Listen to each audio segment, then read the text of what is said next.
You're listening to the Jams and Coffee Morning Show with your host, Brad Brock.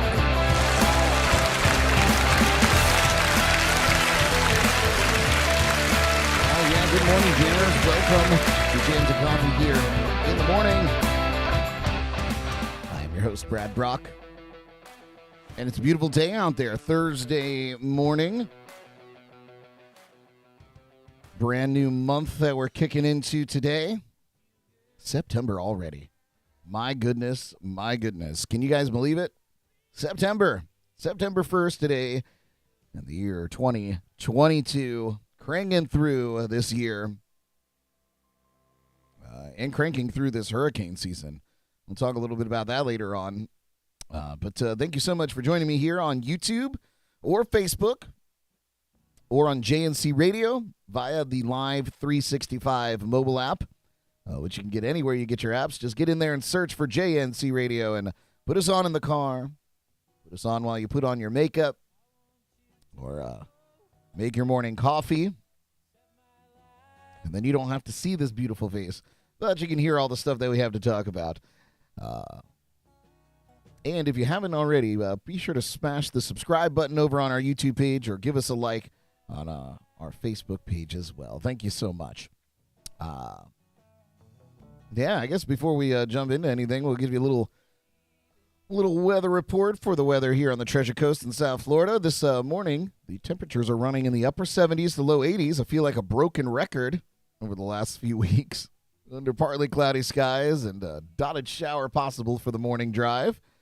This afternoon, the highs are in the low 90s.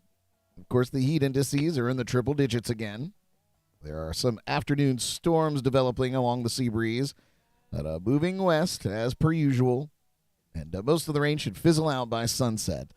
Tonight, mainly dry conditions with temperatures in the upper 70s to low 80s. So, looking like a pretty average Florida summer day. Shaping up to be a nice one. How's the weather up there in Tennessee, Philip? Let me know. I know that it's hot. That it's so hot in a lot of places. Now, these heat waves are no joke, you guys. Really, really intense stuff. Let me know what's going on up there.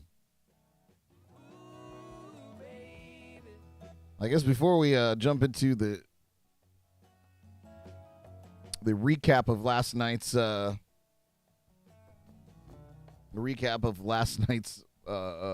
podcast,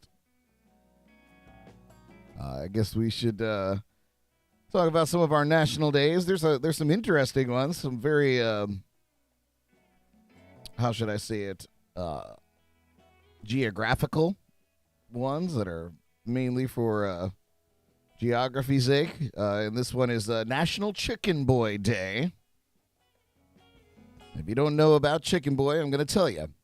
On September 1st, National Chicken Boy Day honors the birthday of an interesting statue in California.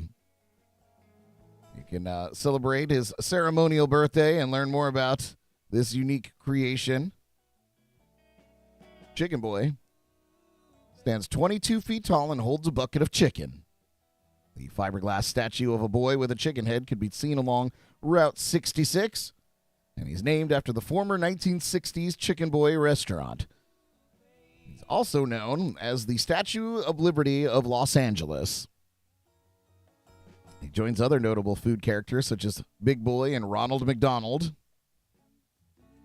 The iconic statue remained in place at the restaurant until the owner died in 1984. And at that time, Chicken Boy was given to Los Angeles art director Amy. And that's all I'm going to say. I can't pronounce her last name. And for a time, the statue remained cooped up. The statue remained cooped up in storage. However, over 20 years later, Chicken Boy flew the coop. He now graces the property of Amy's design firm, and the entire community came together to make this restoration of Chicken Boy possible. This restoration and display are partly due to the catalog of items that she offered for purchase. Chicken Boy themed items for fans to enjoy. So how about that? Feather Boy not only attracts visitors, but he also has a documentary and a polka song named after him. and has won several awards. So how about that? Chicken Boy. Fun stuff. What else is going on today? It is also National Hotel Employee Day. On September 1st, we honor National Hotel Employee Day and honor nearly 2 million employees who work in the industry. Of course, across the United States, hotel employees play a key role in some of America's most important life events, whether they're helping facilitate family reunions, preparing for wedding receptions, or assisting guests with vacation activities. Hotel employees are the backbone of any hotel stay. In addition, they keep guests safe, give back to their communities, and are critical to making our nation's nearly $2 trillion travel and tourism industry run smoothly. The hotel industry is a vibrant, innovative, and dynamic business. The success of each hotel depends upon the hardworking employees who staff the property on a daily basis. Each employee, including those who work behind the scenes, plays an important role in everyday operations. So thank you, hotel employees, especially the good ones, not necessarily the shit ones, for doing your thing, even though they probably have an important role as well. It's National Burnt Ends Day. What does that mean? Well, you barbecue nuts. This day's for you. Once considered trimmings or leftovers, burnt ends come from the point of a brisket. However, these days, burnt ends take center stage in a barbecue basket of smoky flavor and goodness. The name comes from the longer cook time required for tender brisket. As a result, these thinner points become a little charred and tougher than the rest of the meat. But don't let that description deter you. As a tradition in the Kansas City area, they've mastered burnt ends, and a taste for them is spread across the country. Delicious on their own, burnt ends also taste amazing on sandwiches and in stews. And a hint of hickory or cherry tantalizes the senses. No wonder there's an entire day to celebrate. Get out there for some burnt ends. Might have to find some today. You know what I'm saying? Philip says now he's hungry for good Q. It's true. It's true. Stephen D., our friend Stephen D. Hunt, tuning in over on Facebook. Pulling into Missouri after an 18-hour drive, and it's 60 degrees up there in Missouri. Oh, nice. That's like winter time right now. Oh, I'm glad that you made it safe up there, Stephen. Or as we're gonna start calling you just Hunt. I saw your post. I think that's hilarious. Hunt. I think it's good. I think there's something there. Thanks for tuning in, partner. And JD Ozone from Arrowant. Tuning in there. Good morning, my friend. Well, I might have to take a look at that song. I might have to make an appearance on today's break tune. Waterspout. Dynamite. All right, what's next on this? Hey, it's National Acne Positivity Day. I don't know about you, but I had I wouldn't say pretty bad acne growing up, but I certainly did have it when I was a child. Many of us know we judge our appearance more harshly than we do others. Oftentimes, we allow outside point of view to affect our confidence based on our appearance. And there are days where we judge each blemish and mark. Well, acne is a universal skin concern and is the number one reason to consult a dermatologist. The day encourages us to let go of the stigma associated with acne and take time to love ourselves for who we are. While our skin can make us feel vulnerable, we don't have to give it power over us. Acne may annoy, frustrate, and hinder us. However, acne is a challenge like any other that we can overcome. So don't let it get you down. And there are options, you know? There are options to get your acne under control. So don't fret. Just go and see what options are there for you. It's World Letter Writing Day. Encourages people worldwide to pick up a pen, something you might not do very often these days. Grab a piece of paper and write a letter. It's also a day to learn about the art of writing a letter. This digital age of text and email, it's almost unheard of to sit down and compose a letter. However, according to research, there are good reasons not to abandon letter writing altogether. It's funny. We just got – it's so funny. So Jordan's mom and her grandmother always send us little notes in the mail, little handwritten notes. And it's so funny. And it's never anything well, I hate to say never, but many times it's just, a thought that they had. So they write it down and then mail it.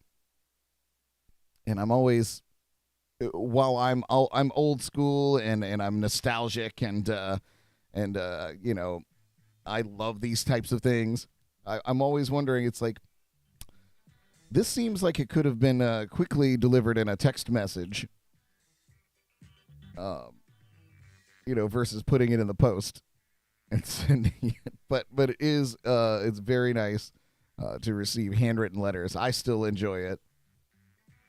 Geez, I would even enjoy somebody writing it down and then faxing it over, even though that's not a thing anymore. Take a picture of it with your phone. I don't know.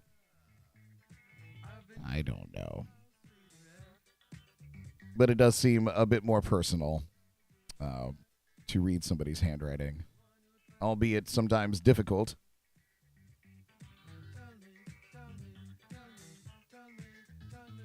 It's also National No Rhyme Nor Reason Day.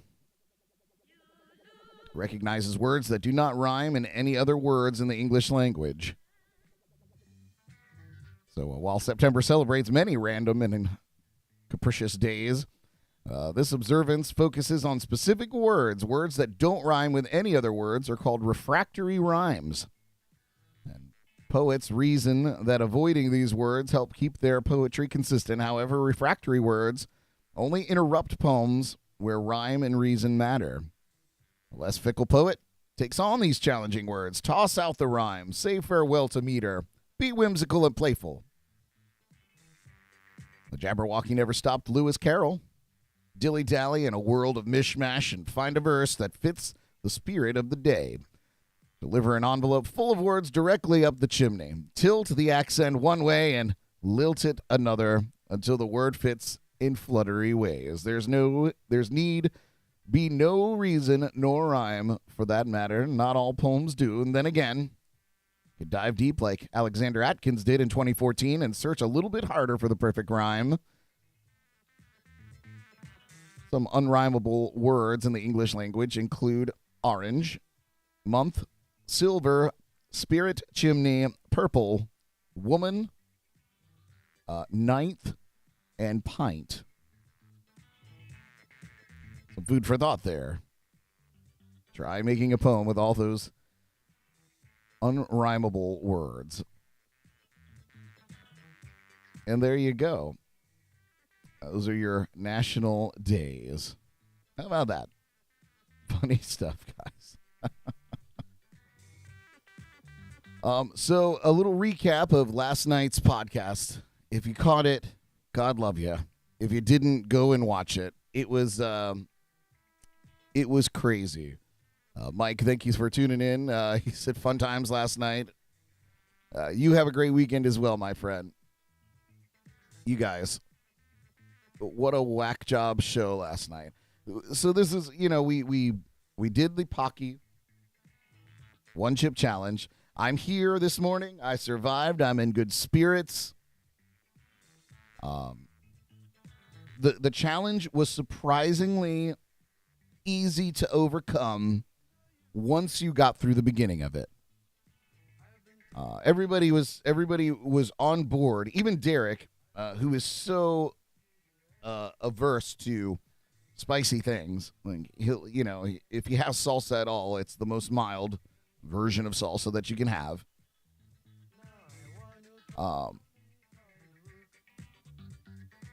So everybody was ready to do it. But nobody was really, even me, who's done it before, and Derek, who's done it before. We're not, we're just, you don't expect what happens initially. It really is. You have to fight through it, the initial stage. And I'm going to lay it out there for you in case you want to get out there and try it. I don't recommend it. By the way, I don't recommend it to anyone. It's not worth it. However, we did get a coupon for a free bag of Pocky chips that comes with the that comes with the challenge. That's pretty nice. But so when you first eat the chip, the first sensation that I got, and of course this is my personal account, the first sensation I got is how overwhelmingly dry the chip is. Especially when there's no prospective drink to wash it down. Because we had a goal of making it 1 whole hour without eating any other food or taking any drink and just sitting on the heat, right? So, ate the chip.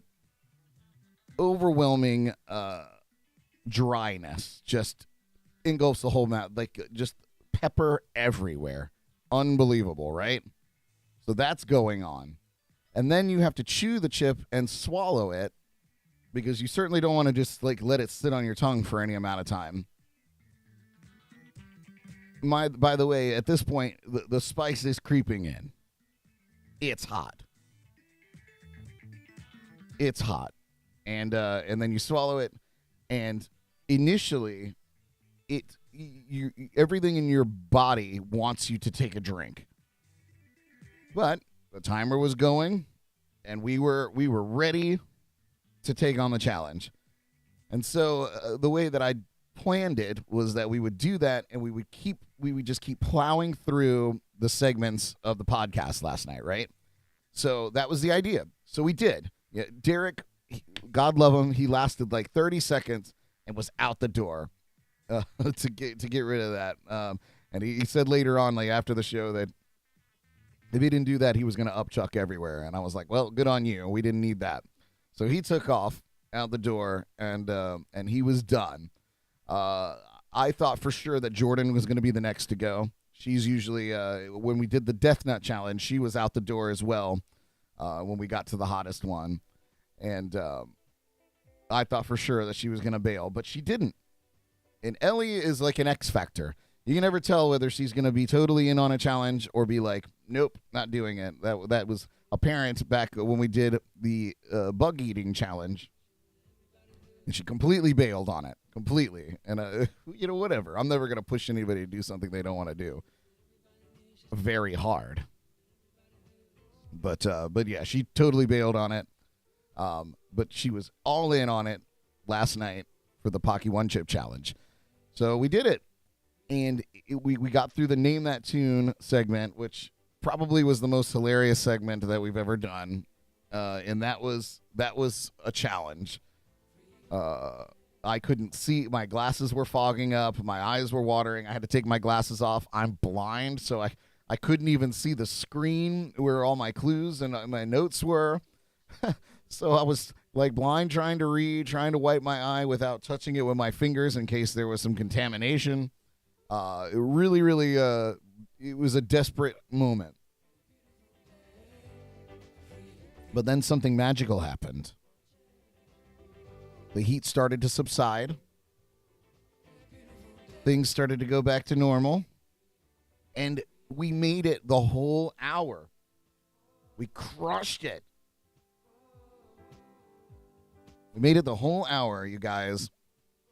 And with little to no heat after that initial stage. So if you are wanting to take the challenge, just know that if you get through the first 10 minutes, the rest of the hour is relatively pain-free. Now, there's a caveat to this. Because we took our first break, right? We took our first break after the challenge, after the hour, the countdown ended.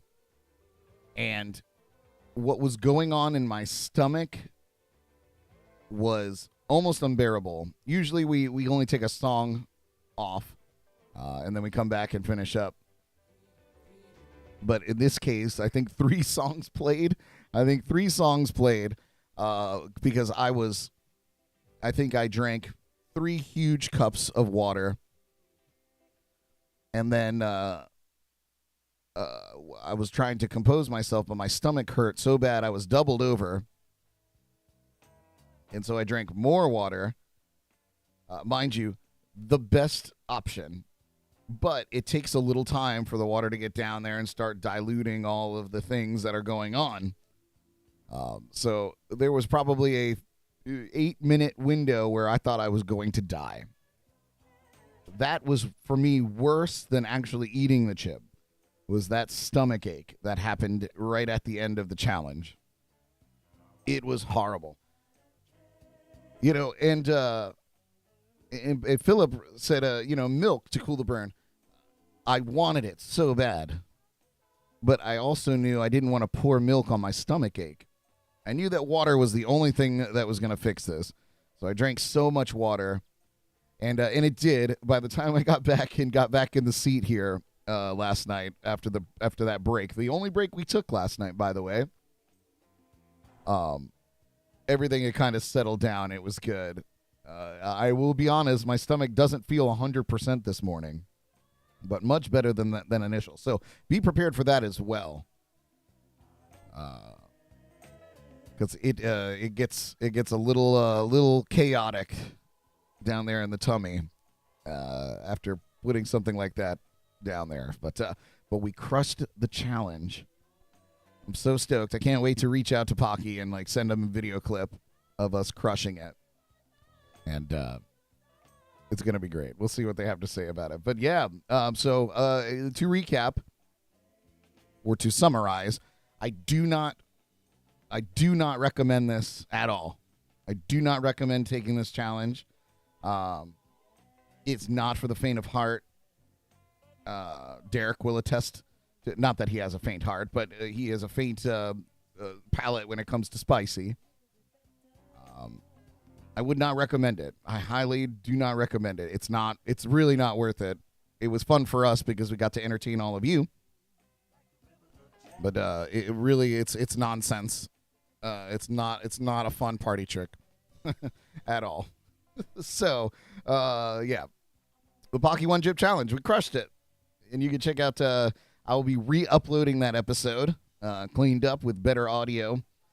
It'll be available on YouTube. I'll put a link out there on Facebook to get you there. And it'll be available, the audio version will be available anywhere you listen to podcasts. So it was a good time. Yeah, I enjoy doing stuff like that with my friends.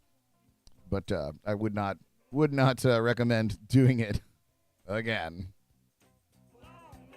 So yeah, I'm going to tell you guys, not a really big news day today. There wasn't really a whole lot going on, with the exception of the Mar-a-Lago FBI probe. And to be quite honest with you, I'd much rather gouge my eyes out than read any more about that, especially when there's literally no running water in Jackson, Mississippi. And so many other things going on that should be requiring our attention. Some people will disagree. But the truth of the matter is, we're speculating on something that has not been fully investigated. And, well, we're not. I'm not speculating at all. I don't care. But other people, news outlets, things of that sort, are speculating on something that has not been finished investigating, and no charges have been filed whatsoever. So, keep talking about it. We'll see what happens. The real things that are actually happening right now, that are actually going on, is that Jackson, Mississippi has no running water. They're literally making people line up and giving them bottles of water to brush their teeth and drink. That's a real crisis. So I hope that you guys are also reading up on that as well, because that's a big problem. Much, much more important than an ongoing investigation that may or may not pan out to be anything. But one crisis that's here locally in Port St. Lucie will hopefully be coming to an end soon.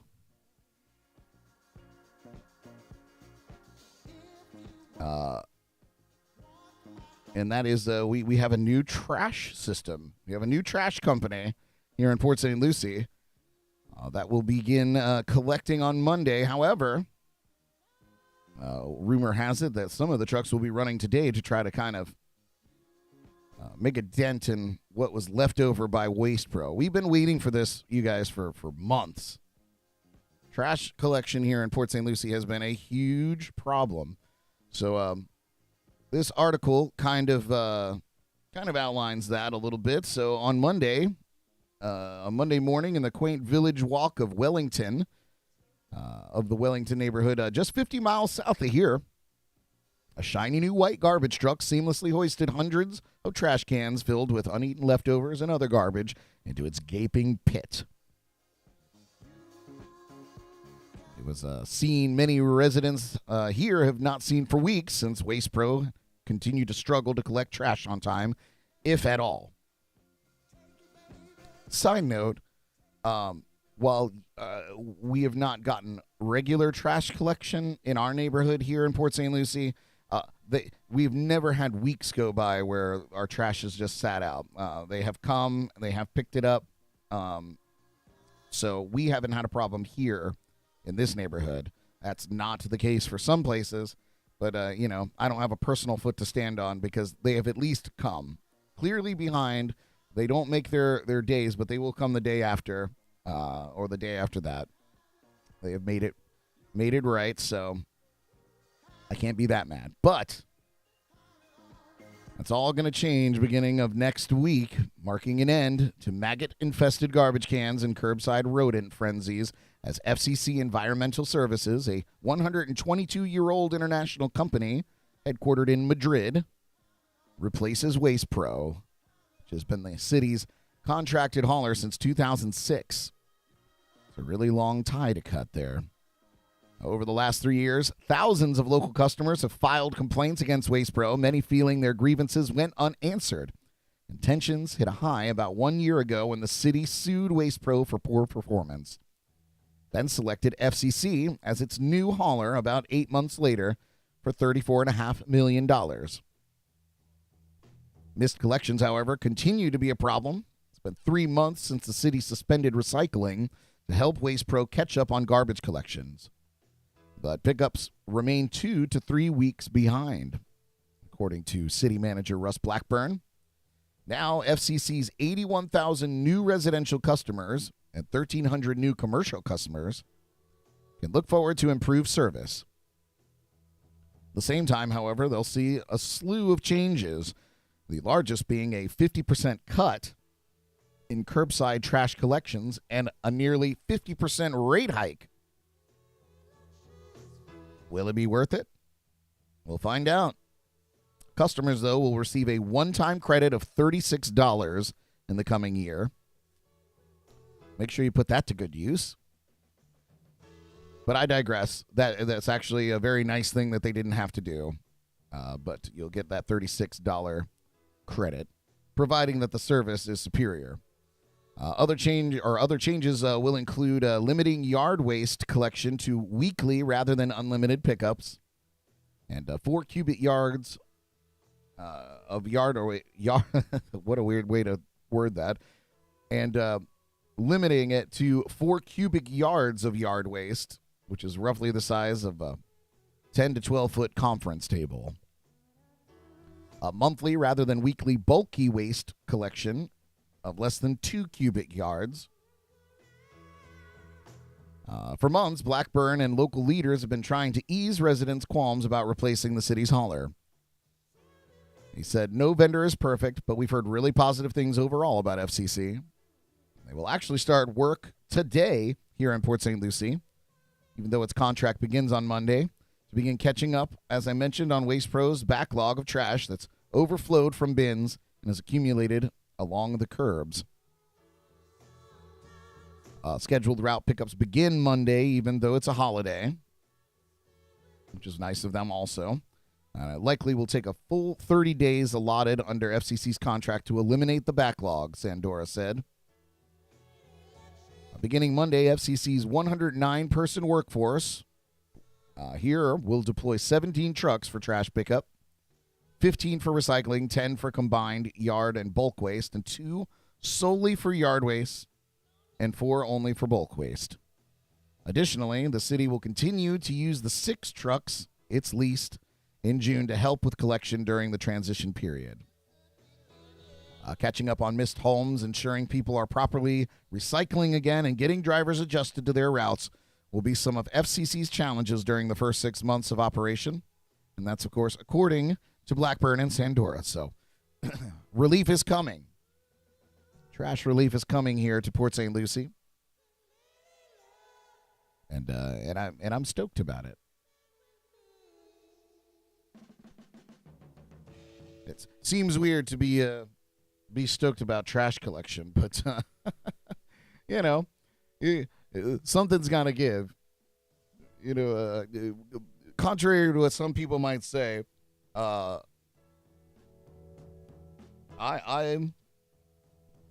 like Port St. Lucie. I think it's a great place to live. And all things considered, you know, there's a lot of people here. The traffic is sometimes horrendous. But I enjoy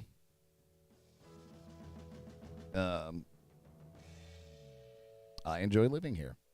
I guess that's really what it comes down to. Anyway, you guys, a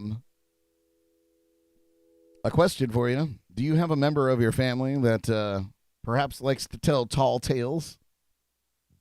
And has those tall tales ever costed you hundreds of thousands of dollars? Well, we're going to tell you about one family that found out the hard way when we come back.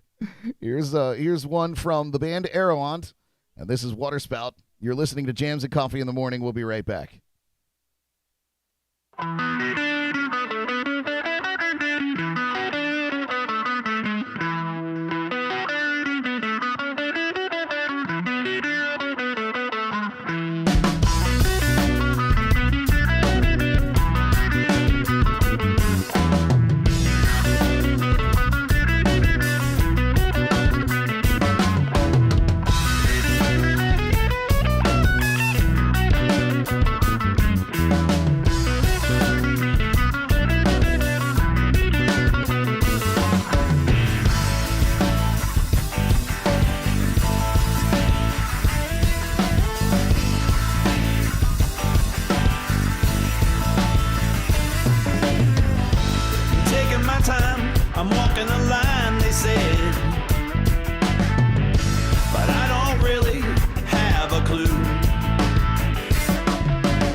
to the ground I lay, having one hell of a trip. But that's okay, I'm having a great day. Just gotta catch my grip. Like a water spout, been spinning about, seeing the twirl in the sky. Been spinning about like a water spout, watching the world fly on by. Like a water spout, been spinning about, seeing the twirl in the sky. Been spinning about like a water spout, watching the world fly on by.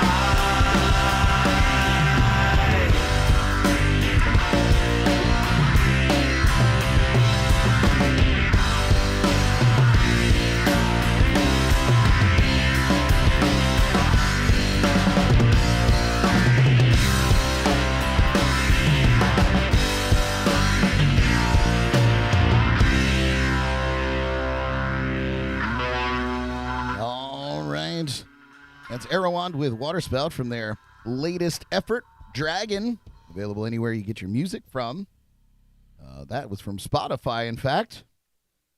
You can also check out their episode. It was pre-album, but on the Jams and Cocktails podcast, we had a lovely conversation with the boys from Erewhon. And they play all over town, so get out there and check them out. They're a fun live band to go and see. You are listening to Jams and Coffee in the Morning. Thanks for joining me here on YouTube, Facebook, JNC Radio on the Live365 app. I appreciate that. Of course, the studio line is always open at 772-888-1596. No need to be shy. I don't bite. Hard. That's debatable, though. Before we went to the break, I asked, do any of you have family members who'd like to tell tall tales? And has that family member ever cost you hundreds of thousands of dollars? Well, that was the case for one family. The PBS favorite Antiques Roadshow has brought many classic moments over the years. Still, one clip recently shared by a PBS station shows that family folklore can sometimes be debunked by historians. In the segment, which originally aired on PBS on April 12th, 2018, a man explained how his Navy father plucked a damaged American flag out of the water shortly after Pearl Harbor was attacked on December 7th, 1941 by the Japanese military. The man said, according to his father's recount, he took the damaged flag out of the water, shook it off, let it dry off, and the family has had the damaged piece of American history in their possession ever since that day. Well, appraiser Jeff Schrader, who is an expert in arms and militaria, said that he was able to verify that the man's father was at Pearl Harbor. His father passed down documentation as a decorated Navy veteran who was awarded the Navy Unit Commendation for service during the following period, 7 December 1941. According to one verified document that Schrader reviewed and displayed in the televised segment. But there was one shocking detail discovered during the antique event in Sarasota, Florida, which brought the value of the flag down considerably to just a few $100s.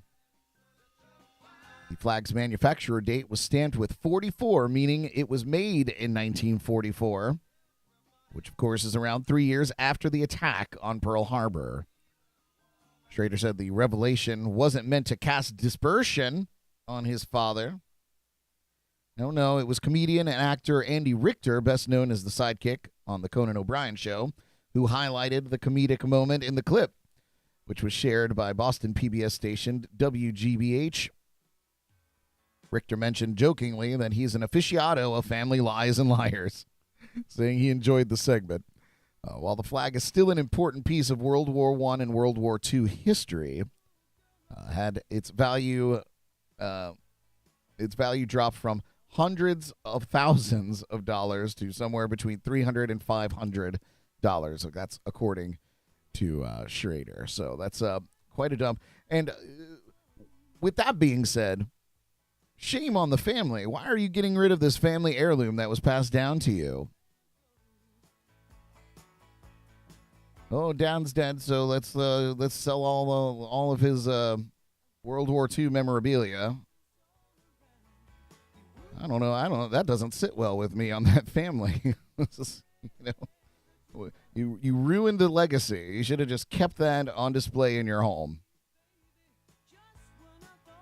or donated it to a curator for a museum of some sort. Money grabbers. That's a kick in the gut, though. Down from hundreds of thousands of dollars to $300 or $500.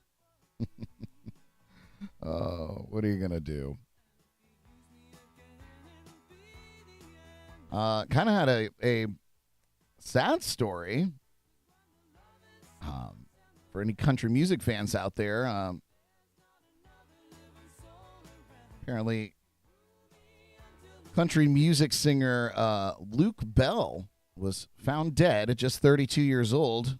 Jordan talked a little bit about this on the show last night, the Jams and Cocktails podcast. However, we were all in pretty rare form through it, so I don't think we were really processing information as well as we could have been. Yeah, country musician Luke Bell, who went missing earlier this month, was found dead, according to Officer Frank Magos from the Tucson Police Department. He was 32 years old, youngin'. Bell, who released his first studio album in 2012, was found in the 5500 block of East Grant Road in Midtown Tucson, according to Magos. The investigation is ongoing at the moment. Bell's manager, Neil Smith, told CNN when reached that he didn't have any additional information to provide. Bell, a singer-songwriter from Cody, Wyoming, was reported missing by friends more than a week ago. During his career, Bell, known for songs like Where You Been, and sometimes opened for acts like Dwight Yoakam and Hayes Carl. Singer-songwriter Kelsey Walden tweeted upon the news of Bell's passing. I've been heartbroken to hear about the passing of Luke Bell. A bunch of us met in Nashville when we were so young and obsessed with country music. Those years were so formative. He was extremely gifted and special. Go listen to Luke today. Rest in peace now, old friend. So a sad ending to a missing person story. Those are never a good ending. Sail on, Luke Bell. I'm sure that the media will let everybody know what happened.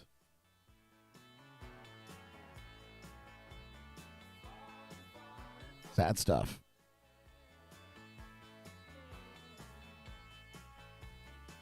Let's see here.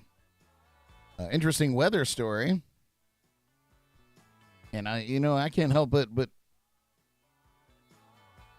know that I've been thinking about this as well.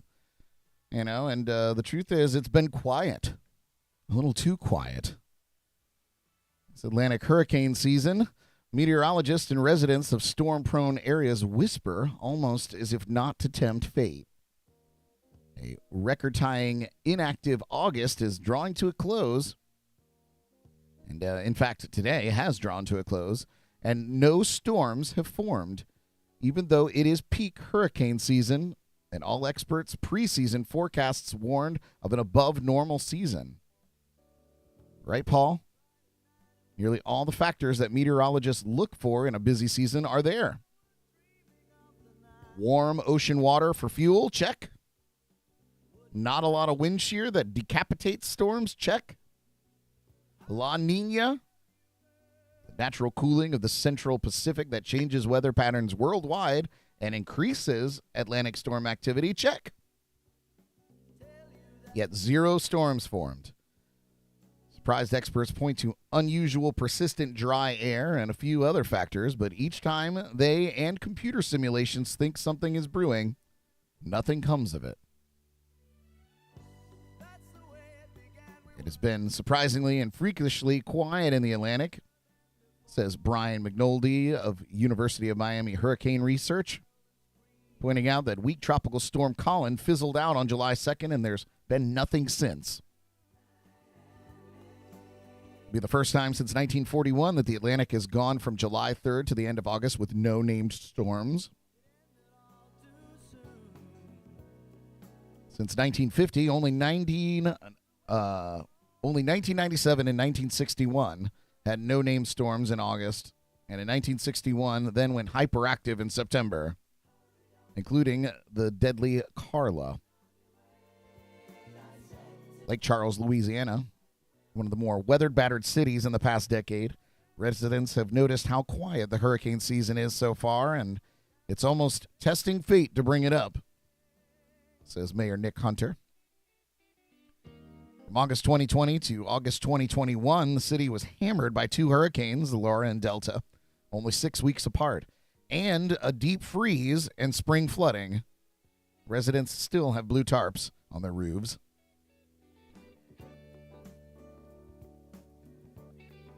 Mayor Nick Hunter says, I think there's a lot of knocking on wood. There's a lot of prayers.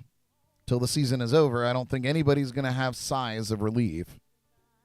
And certainly not 74-year-old Shirley Verdon, who lives about 200 miles away in Bayou Point, Alchien, where Hurricane Ida ripped through on August 29th last year. She now lives in a Federal Emergency Management Agency trailer next to her gutted home that will be demolished down to pilings this weekend, so it can be rebuilt. Progress. Progress is progress. There are wisps of potential storm systems swirling in the Atlantic that meteorologists are following, and so is Verdon, closely. She said, I know there's something out there right now.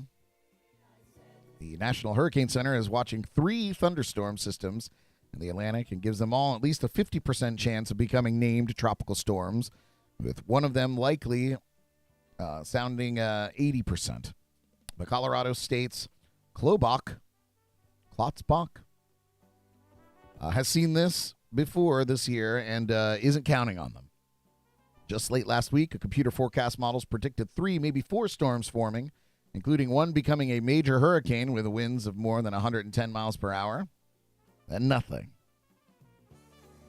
Past month and a half, thunderstorms that could be seeds of hurricanes power off of Africa looking strong enough, but then they encounter a lot of dry air that's just sitting over the Atlantic.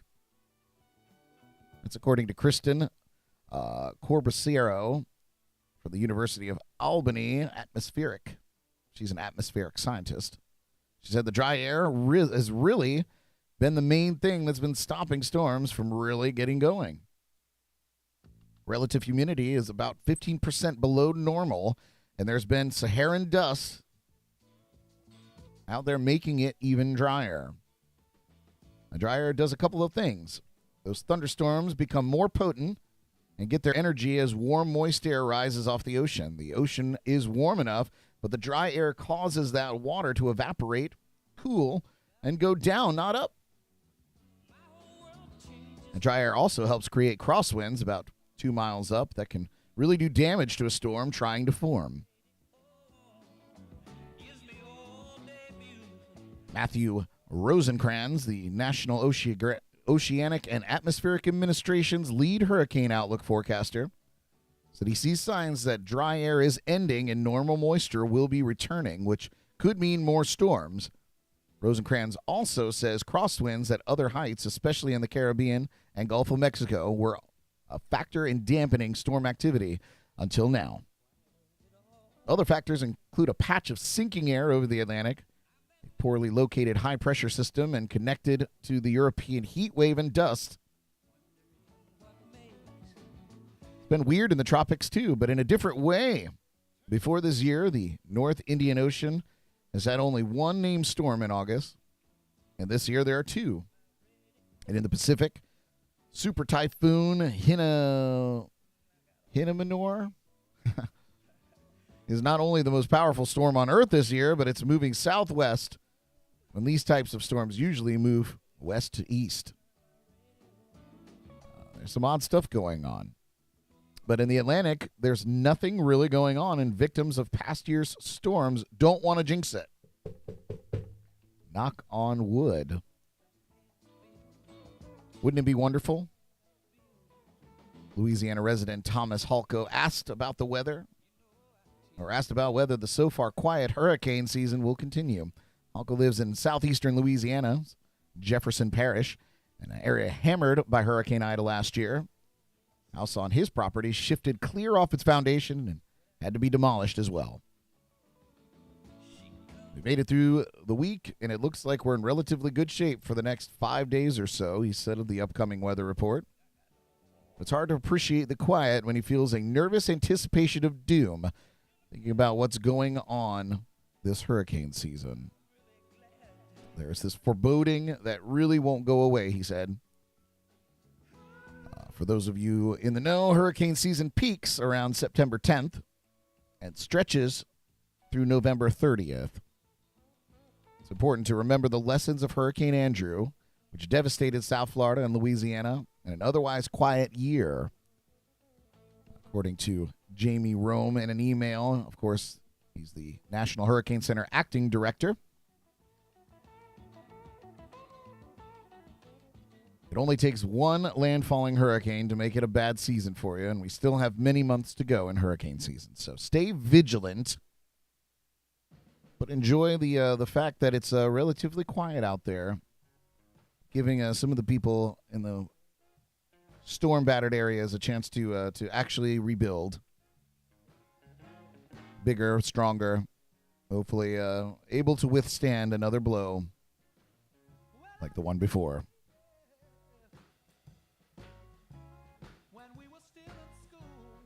Got some celebrity birthdays. We're going to start it off with our good friend Jeremy. A personal birthday. Jeremy up in Philadelphia celebrating his birthday today. Happy birthday, Jeremy. Sharing a birthday with Jeremy today is actress and singer Zendaya. She's turning 26 years old today. She became known for starring as Rocky Blue on Disney's Shake It Up. Her second single, Watch Me, hit number 9 on the USA Top Heat Seekers chart in 2011. She starred as Casey Cooper on Disney's Casey Undercover. And in 2019, she began starring as the character Rue on the HBO series Euphoria. And that role earned her an Emmy Award in 2020. So happy birthday, Zendaya. Turning 72 is pop culture self-help guru Dr. Phil, who began his career on an Oprah Winfrey program. He earned his doctorate degree from Frank Lawless, who later appeared as a psychologist on his show. Turning a baby 34 years old, an actress Chanel West Coast, who came to prominence in her roles in MTV's Rob Dyrdek's Fantasy Factor and Ridiculousness. She has that infectious laugh that everybody hears in their wildest nightmares.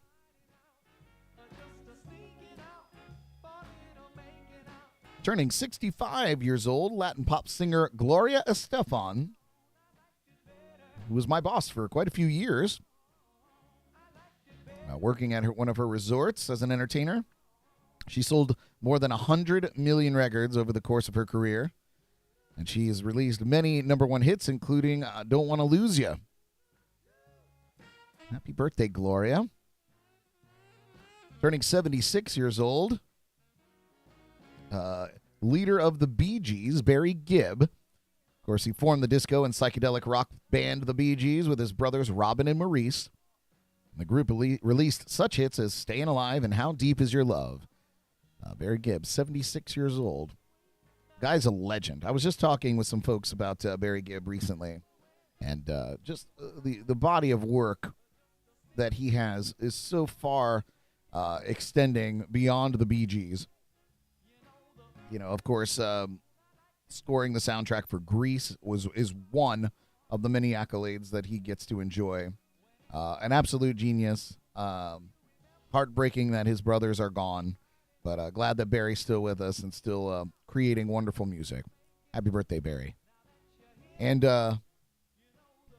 turning a whopping 83 years old today, award-winning comedian who became known for her role as phone operator Ernestine and Rowan on Rowan and Martin's Laugh-In, is Lily Tomlin, 83 years old. In 2004, she appeared in I Heart Huckabees, and in 2015, she began starring as Frankie in the Netflix series Grace and Frankie. Happy birthday, Lily Tomlin. There you go. And that's our celebrity birthdays today. All right, I'm going to hit you with our top 10 list and then shameless plugs. And I think I'm going to turn you all loose on your Thursday. So let's take a look here. You know, the truth is, you guys, you don't need a lot of money to scare someone. But you do need a lot of money to make a film. And today, your average run-of-the-mill studio productions will typically cost millions, if not tens of millions of dollars. Even B movies will often put studios back a few $100,000. Horror films have built a reputation for utilizing lower budgets to great effect. But it's only once in a while that these films see significant returns on their comparatively modest budgets. The movies on this list are those films. And while their budgets may seem large to the average person, these movies stand as feats of frugal ingenuity that surpassed all expectations in the film world. This is JMC's Top 10 List.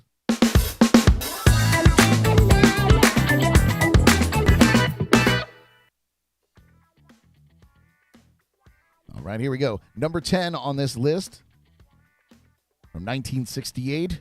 George A. Romero's Night of the Living Dead wasn't the first zombie film ever made, but it pretty much created the blueprint for the genre going forward. And to put it plainly, every zombie movie, game, or book in the last 50-plus years owes it a debt. The film proved to be a trailblazer in other ways as well. It presented previously unseen levels of violence, gore, and terror to audiences, and it was one of the first horror films to cast a black lead in Dwayne Jones. All things that proved controversial in the eyes of some at the time. Why 2.5 million people? Oh, no, I don't know why I'm reading that. Its towering influence aside, Night of the Living Dead also proved to be a spectacular financial success, eventually bringing in around $30 million worldwide off a modest production budget of just $114,000. I'd say that's a hell of a return. Next on this list is from 1960. That's right, another 60s movie that presented unheard of levels of violence and also, in this case, semi-nudity. For a mainstream film at the time was Psycho. Again, the result changed ideas on what could and couldn't be done on film and inspired generations of filmmakers.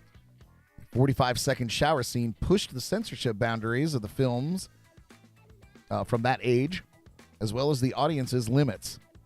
It remained one of the most famous scenes, or remains currently one of the most famous scenes in movie history. What's more, it did all of this with relatively little funding. Indeed, with a budget of only $800,000, which would be about $7 million today. Psycho was the lowest cost film of director Hitchcock's career. The story of a murderous man with an unhealthy attachment to his mother may well be his most iconic nonetheless. Number 8 from 1989, Tetsuo the Iron Man. From 1989, an argument could certainly be made that Tetsuo the Iron Man isn't quite well-known enough to be considered iconic. While it might be the least well-known film on this list, it also is the cheapest by far. And the fact that this film was even possible on its $17,000 budget, let alone be able to become a cult classic worldwide, is a testament to its director's fortitude. Told by nearly everyone, including his family members, that making a film was essentially a ridiculous pipe dream. Shinya Sakamoto self-financed his film entirely from savings he made from his day job. And with little cash to go around, Sakamoto relied upon underground theater performers and friends to fill out his cast and crew. Luckily for him, one of his actors Kei Fujiwara allowed the team to use her apartment as one of the primary locations for the film. Filming conditions were, by all accounts, both rudimentary and awful to work in. As a result, many cast and crew members abandoned the project during filming. Still, Sakamoto got his film made, and it soon became an underground sensation that is still influencing filmmakers today. Check it out. Number 7 on this list, much like Tetsuo Eraserhead from 1977, is another totally bizarre film, this time by the king of surrealist filmmaking, David Lynch.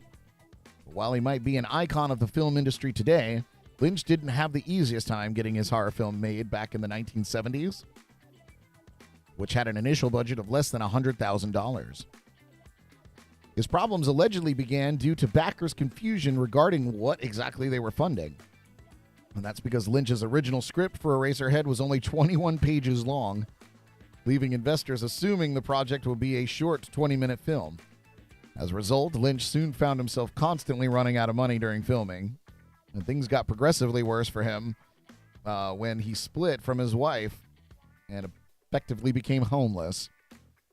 He started illegally living on the set of the film. The movie was ultimately kept alive by loans from friends, and Lynch resorting to offering cuts of the film's profits instead of paying actors. However, it worked out for all involved in the end because the film has gone on to be a surrealist horror classic with a reported earnings of over $7 million. See, you just got to push through. Throw caution to the wind. This one's a classic. Number 6 here on the list. According to writer Victor Miller, director Cunningham envisioned the original Friday the 13th as a cheap and quick cash grab designed to coattail the success of Halloween. Whether or not that's true, few could have predicted that this low-budget film about a mysterious killer murdering teenagers at a holiday camp would have just as significant an effect on the genre as its apparent inspiration. And fewer still would have predicted that this $550,000 production would bring over $59 million and has spawned one of the most profitable horror franchises of all time.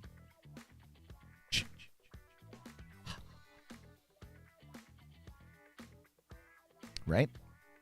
Number 5 on this list, all the way back in 1974, the original Texas Chainsaw Massacre. Maybe decades old, but this horror flick about a chainsaw-wielding lunatic and his deranged family still looks and feels every bit as nasty today as it did back in 1974. And the fact that the film was made on a measly $60,000 only shows that visceral horror will always trump CGI tricks and effects when it comes to terrifying audiences. As impressive as that is, you have to feel for everyone who worked on making this film reality. Because by all accounts, the filming of the Texas Chainsaw Massacre was a miserable experience. Not only did the cast and crew have to deal with the scorching Texas heat, they had to do so while working with the stench caused by decaying animal corpses, blood, and bones. Furthermore, the tight budget meant that the cast had to wear some of the same filthy clothes daily for continuity purposes. And several real-life injuries occurred on set due to faulty props. Everyone hated me by the end of the production. Director Toby Hooper would later reveal it just took years for them to kind of cool off. Number 4 on this list, from 1981, the trio of Bruce Campbell, Sammy Raimi, and Robert Tappert put their creative minds together to start making horror shorts in the 70s. Making an entire feature-length film was more of a pipe dream than anything. Not only did they not have the money for such a venture, they didn't exactly have the credentials either. As Bruce Campbell would later write in If Chins Could Kill, 3 guys with no professional experience, questionable education, and a dream to make a film in Detroit wouldn't exactly make the average investor dive into his pocketbook.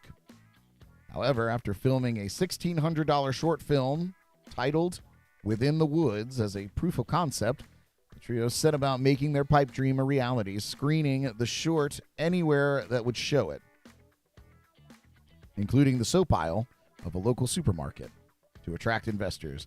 Eventually, they sourced enough money to start shooting a film, though filming had to stop several times so the group could obtain more cash. The trio eventually managed to gather approximately $375,000 to make their film, Evil Dead. Undoubtedly an impressive feat, but still a tight budget for the horror flick. Nonetheless, thanks to some creative ingenuity, the resulting film was a hit with horror fans and inevitably launched a franchise that continues decades later. Perseverance, folks. It's important. Number 3 on this list. From 1978, when discussing the most famous horror film of all time, Halloween will almost always be involved in the debate. This film that managed to bring in over $70 million worldwide and launch one of horror's biggest franchises started with a budget of only $325,000. Budget constraints weren't the only challenge filmmakers had to overcome while filming Halloween. There were also an issue regarding location. That's because while the film takes place in Middle America during autumn, the shooting occurred in Southern California in May. To overcome this, the team would throw bags of hand-painted leaves around before each outdoor shot. But if you look closely, you can still identify a few telltale palm trees during certain scenes. Now I'm going to have to go and look through that. Number 2 on this list. We're really crunching the numbers here. In the early 2000s, 2007 to be exact, soon-to-be filmmaker Oren Peli and his girlfriend had just moved to their new San Diego flat, and the couple began hearing strange noises at night. These noises were so peculiar that Peli considered putting up some cameras to try to discover the source. Although he never got around to it, the thought inspired an idea for a film that would become Paranormal Activity. Production budget of just $15,000, Peli filmed Paranormal Activity almost entirely within his own home, working with a pair of then-unknown actors, Katie Featherston and Micah Sloat. The storyline and effects were about as bare bones as you can get, but Peli used this to his advantage to create a film that felt realistic, unsettling, and novel at the time. As such, it left audiences terrified, with even Steven Spielberg reportedly being left genuinely spooked after watching the film. Today, the Paranormal Activity franchise and the many copycats it's inspired have arguably run out of steam. Nonetheless, Peli's small-budget flick became one of the most profitable ever, bringing in around $200 million worldwide. That's a hell of a return. And, of course, it has to be number 1 on this list. Back from 1999, The Blair Witch Project was by no means the first found footage film nor the first mockumentary, but it is nonetheless the first to popularize the genres. And thanks to a clever online marketing campaign, it remains one of the only horror films in history to make a good go at tricking audiences into questioning whether what they saw was real. Created by Daniel Myrick and Eduardo Sanchez, the film tells the story of 3 student filmmakers who get lost in the woods while making a documentary about a local legend, the Blair Witch. The film, shot for around $60,000, though post-production brought that number up to approximately $200,000. Features little in the way of effects or gore to scare audiences. Instead, it relies on suspense and a sense of realism to get under their skin. While modern audiences might find it a little tame, it worked like a charm back in 1999, eventually making around $249 million globally. So how about that Blair Witch Project? It inspired me. I think I had a little handy cam, and after watching that, me and my friends would be out there, filming in the woods. Oh, look at that, it's spooky. Regardless, that's the top 10. Top 10.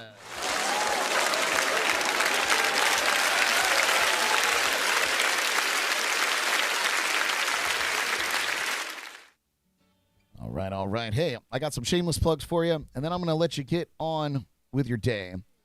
Again, I really, really appreciate you guys hanging out with me this morning. Always fun to get up and enjoy the sunrise with you. I do have a show tonight with the incomparable Tony Solomon on keys. We'll be performing at the Square Grouper in Fort Pierce, Florida at 8 o'clock. There's a happy hour that goes from 8 till close, so I think it's like $3 beers and something on Wells. But and they have like a great like food menu after 8 o'clock.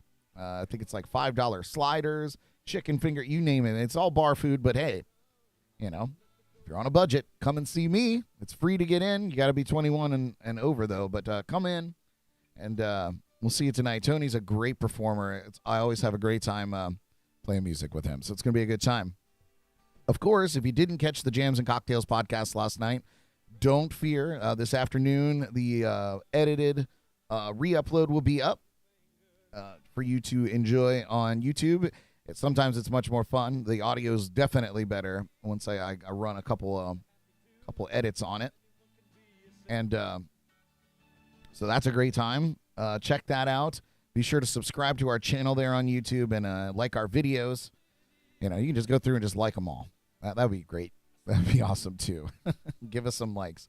And that show happens live every Wednesday night, 8 p.m. Eastern, on YouTube, Facebook, and JNC Radio on the Live365 app.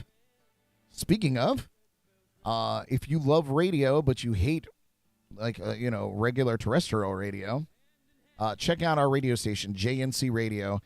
You can listen to it online. You can go to jncpodcast.com/radio and stream it right there through your web browser, or I encourage you to grab the Live365 Radio App from your app store. It's totally free. You get in there, search for JNC Radio. Our station pops up.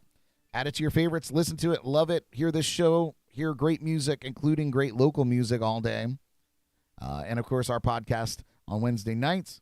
But there's tons of offerings on the Live365 Radio App. So if what we're playing isn't your bag, check out some other great real person programmed radio stations. There's, like I said, tons of offerings on there. It's a great app. And I encourage you to go check it out and support local radio, independent radio. It's still here. It's there. It's out there in the world. You just have to find it. And Live365 is a great place to start. Tonight, the biggest happy hour and a half-hour live stream is on at 8 p.m. over on the Drums and Rums podcast page. I believe that'll be on YouTube and Facebook. Paul, I'm not sure. But we will have a link for it on our page. So 8 o'clock, Paul's live stream is going on. Always a great time. Get there early because it's only a half an hour long, sometimes more. But only a half hour long. And it's a great time. So go and check that out. That does it for my shameless plugs over here. So I'm going to let you guys get back on with your day. Thank you for tuning in to Jams and Coffee in the Morning. I'll see you back here tomorrow bright and early at 8 a.m. And we'll do it all over again. Hopefully there'll be some more news going on. But we'll see. You guys, whatever you do today, do it with a smile and take care of yourselves and each other. Brad Brock, signing off. Sayonara. Tune in again tomorrow morning for the latest local buzz, national headlines, music news, and more on JNC in the Morning, right here on Facebook and YouTube.